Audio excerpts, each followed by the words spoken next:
Assalamualaikum dear students, welcome to Christian Public High School and College Sister Mushki. Dear students, आज हम 10th class का mathematics lecture number 40 chapter number 2 exercise 2.6 that is the last exercise of this chapter. आज हम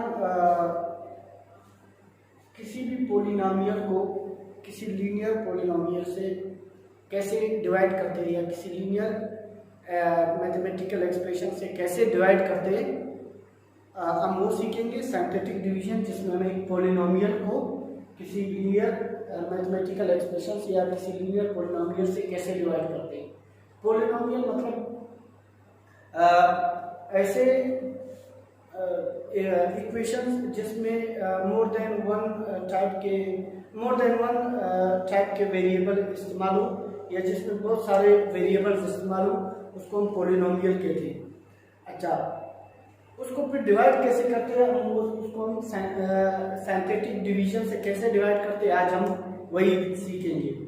तो किसी भी polynomial को मिसाल के तौर पर हमारे पास एक पोलिनोमियल है x cube minus 7x x cube minus 7x square plus 7x square minus 8x plus 9, ये हमारे पास एक पोलिनोमियल है। अब हम इसको किसी लीनियर पोलिनोमियल से डिवाइड करेंगे, तो जैसे कि x माइनस 3 से हम इसको डिवाइड करेंगे, हम इसको डिवाइड बाई दिस। हम कैसे करेंगे? By using synthetic division. Synthetic division से हम इसको डिवाइड करेंगे तो कैसे, तो आज हम इसकी टेक्निक सीखेंगे। सबसे पहले वो स्टेप्स क्या है जिसमें हम सिंथेटिक डिवीजन इस्तेमाल करते हैं।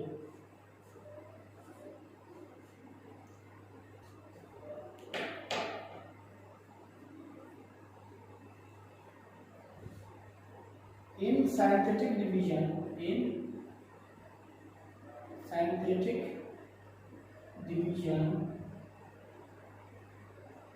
we follow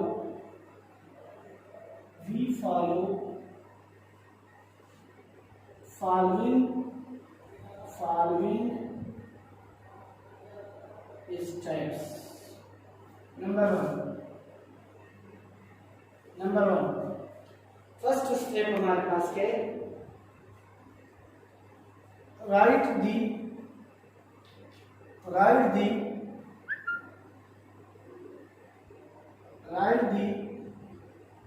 polynomial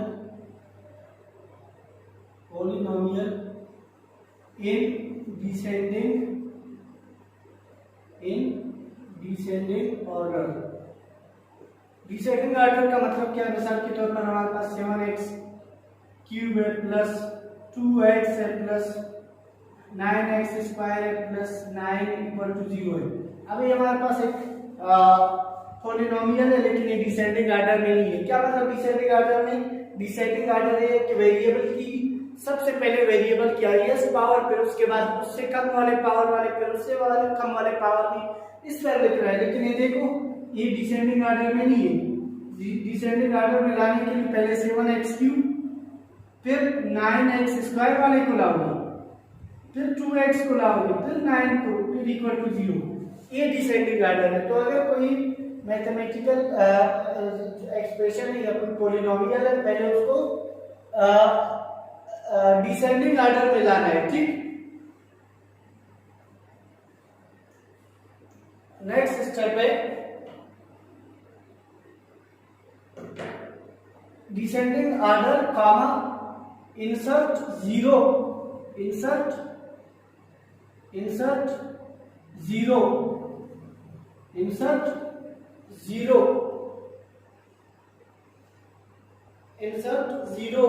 coefficient for any missing term। insert zero coefficient for any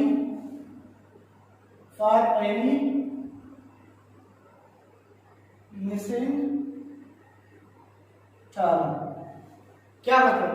मतलब ये कि अगर हमारे पास 5x4 plus 2x square plus 3x plus 2 equal to 0। अब इसमें अगर आप क्या करोगे, सबसे पहले कहता है इनके कोएफिशिएंट लिखो, यानी 5 का कोएफिशिएंट लिखो, x की पावर 4 का कोएफिशिएंट 5 है यानी 5 लिखो। उसके बाद x की पावर क्यूब आना है, x स्क्वायर के डिसेंडिंग ऑर्डर में 4x स्क्वायर के बाद 5x की पावर 4 के बाद कोई x की पावर 3 वाले को आना चाहिए। लेकिन अगर x की पावर 3 वाला मिसिंग है, अगर वो नहीं है तो उसकी जगह पर 0 लिखो, फिर x स्क्वायर वाला लिखो। अगर लेट्स सपोज आपके पास x की पावर 1 वाला नहीं है तो उसकी जगह पर भी 0 लिखो। अगर है तो लिखो 2 है, इधर 3 है, इधर फिर 2 है। लेकिन अगर कोई भी पावर दरमियान में मिसिंग है, उस मिसिंग की खातिर आपने क्या करना है, उधर 0 पुट करना पड़ेगा, 0 पुट करना पड़ेगा अगर जो टर्म मिसिंग है। उसके बाद नेक्स्ट लिखो, right the coefficient of all terms.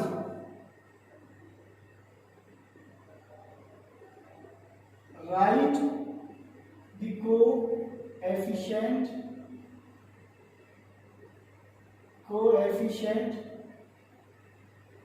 of all terms। Right the coefficient of all terms. उसके बाद next step, coefficient of all terms क्या है, ये काम नहीं। Next step, find the value of linear equation, find the value of x from linear equation. Find value of x, value of x from linear equation, from linear equation। linear equation या linear polynomial बात से नहीं, linear polynomial।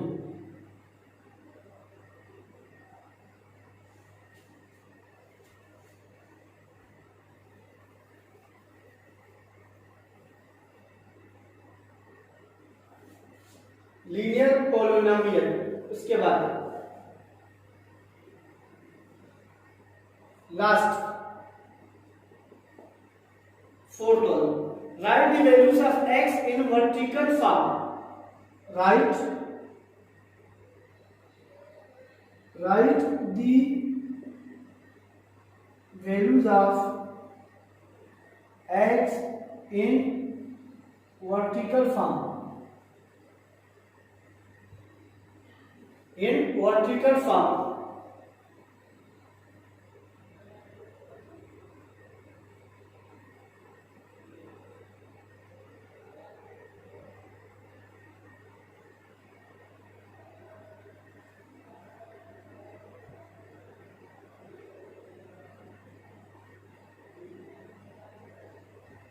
Then write the first coefficient,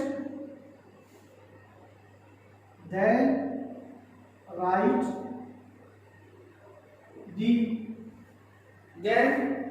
write first coefficient, write the first coefficient as it is। क्या मतलब है, step आपको समझ आ जाएंगे। as it is,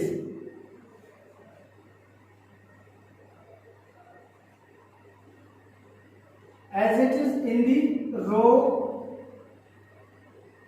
under the horizontal line, हम इन इसी स्टेप्स के मुताबिक जब क्वेश्चन करेंगे आपको सारे स्टेप समझ आ जाएंगे कि स्टेप क्या करें। horizontal line, then multiply it,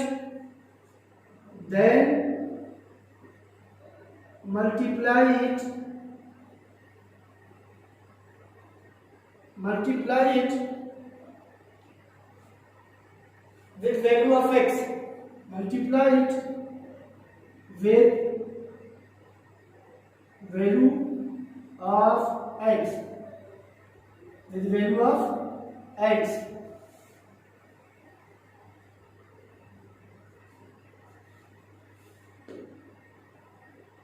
write it below the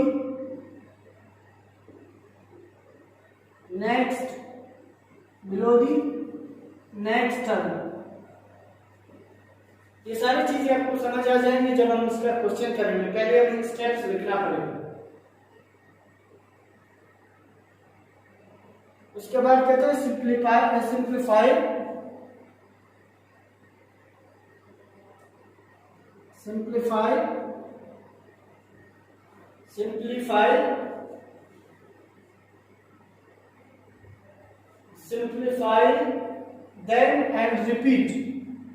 then and repeat the process। Simplify and then repeat the process until last term is obtained। Repeat the process until last term is obtained। Until the last term is obtained। Until the last term is obtained। अब ये आपके पास मौजूद है ये process 4 steps.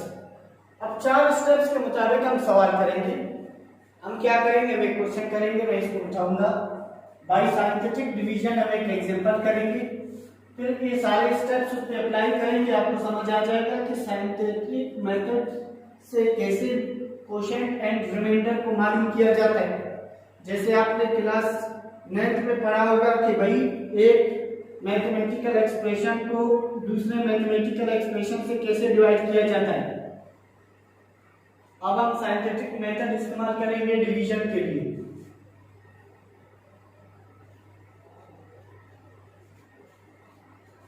हमारे पास है example 2.17।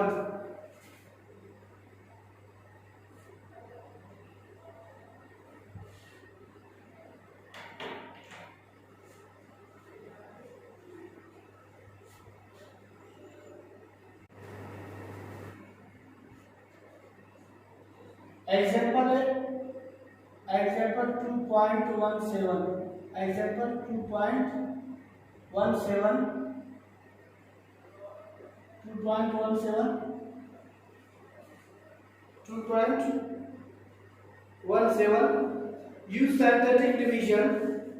use synthetic division to find the quotient and remainder or when x cube plus 7x square minus 8x plus 9 is divided by x plus 3। Page number है 51। आप पेज 51 पे देख सकते हो क्वेश्चन को। अच्छा, क्वेश्चन है हमारे पास x cube plus 7x square minus 8x plus 9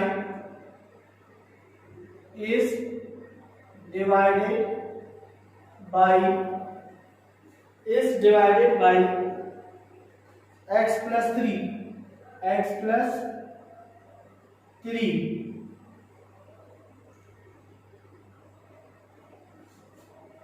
अब स्टेप वाइज करेंगे।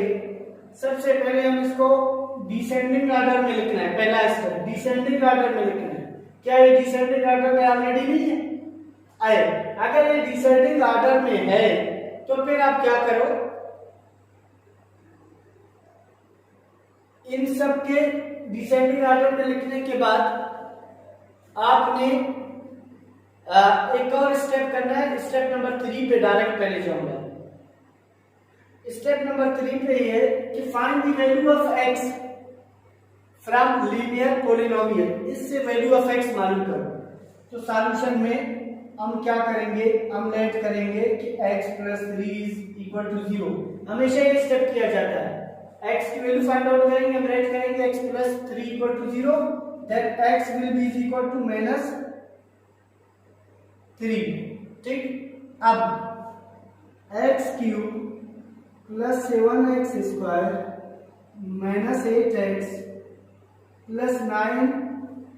अच्छा, ये हमारे पास इधर क्वेश्चन में दिया हुआ है +9 ये हमारे पास पॉलिनोमियल है, इसको डिवाइड करना है इससे। मैंने इसको एक दफा वापस इधर लिखा ताकि मैं इसके कोएफिशिएंट को उठाऊं। दूसरा टर्म में राइट की कोएफिशिएंट ऑफ ऑल टर्म्स के कोएफिशिएंट को लिखो। तो इसका कोएफिशिएंट क्या है, जब कुछ भी नहीं इसका मतलब 1 है। इसका कोएफिशिएंट क्या है, 7 है। इसका कोएफिशिएंट क्या है, -8 है। इसका कोएफिशिएंट 9 है। इस तरह लिखा।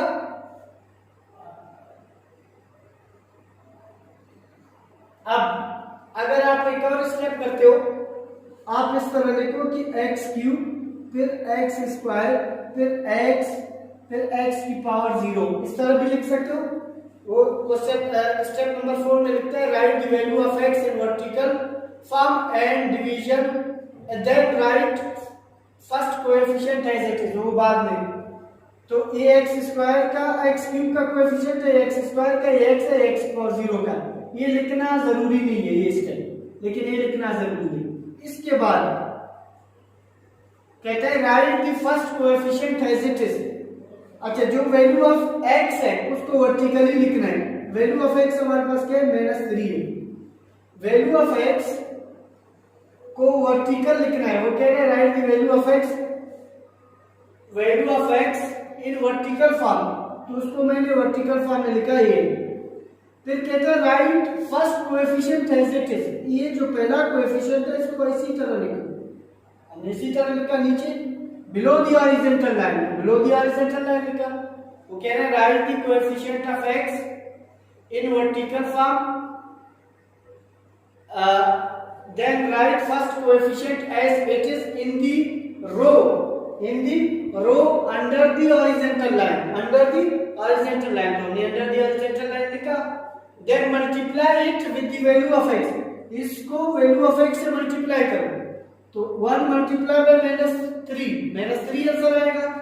फिर जिसको मल्टीप्लाई किया उसके बाद क्या करो, multiply it with value of x, right it below the next term.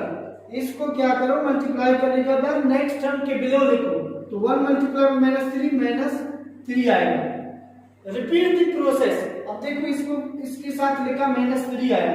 अब जमा होते हैं तो जमा करो, माइनस होते हैं तो माइनस करो। तो 7 - 3 क्या होगा, +4 आएगा। फिर वापस इसको उठाओ, इससे मल्टीप्लाई करो। 4 multiply by -3 -12 -8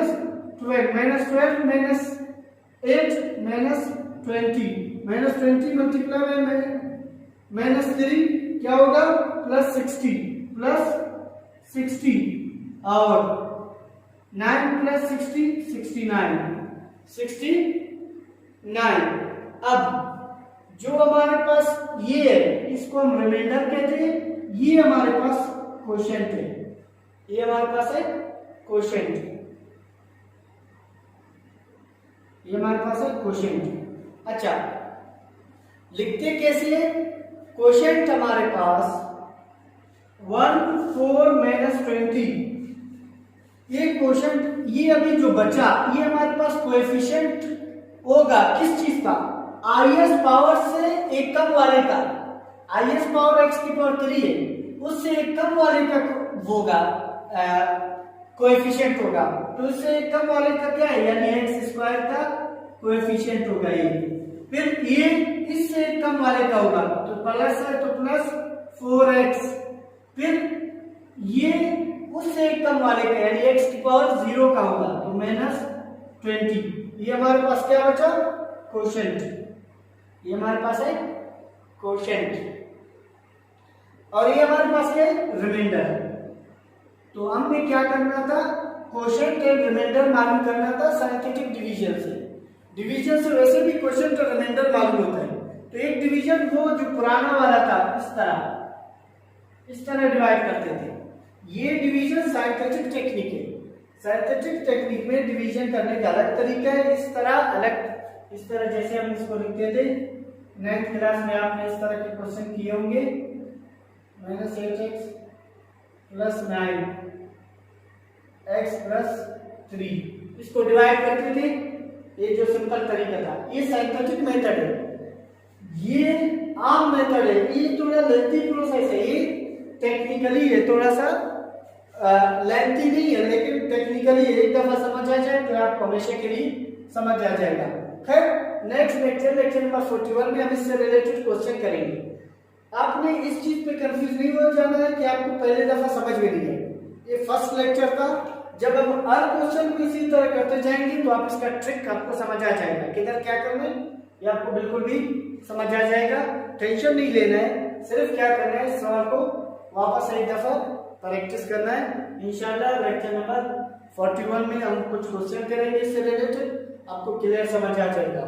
for now stay blessed and Allah Hafiz.